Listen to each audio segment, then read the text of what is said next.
Naaresto ang isang high-value individual na kinilalang si alias Ogie, 36 na taong gulang, sa buy-bust operation na isinagawa sa Purok Happy Valley, Barangay Ibabang Dupay, Lucena City, madaling araw noong August 18, 2026. Narecover mula sa operasyon ang humigit kumulang 150 grams ng hinihinalang shabu at may tinatayang standard drug price value na 1,020,000 pesos at street value na 3,060,000 pesos.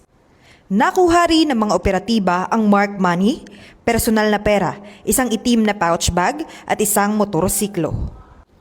Ang isinagawang operasyon ay naitala gamit ang Alternative Recording Device o ARD bilang bahagi ng pagsunod sa itinakdang proseso sa pagsasagawa ng anti-illegal drug operations. Ang suspect ay nahaharap sa kasong paglabag sa Section 5 at Section 11 Article 2 ng Republic Act 9165 o Comprehensive Dangerous Drugs Act of 2002. Patuloy naman ang Quezon PPO sa pagsasagawa ng mga operasyon laban sa iligal na droga bilang bahagi ng kanilang kampanya para sa mas ligtas at mapayapang komunidad sa lalawigan ng Quezon.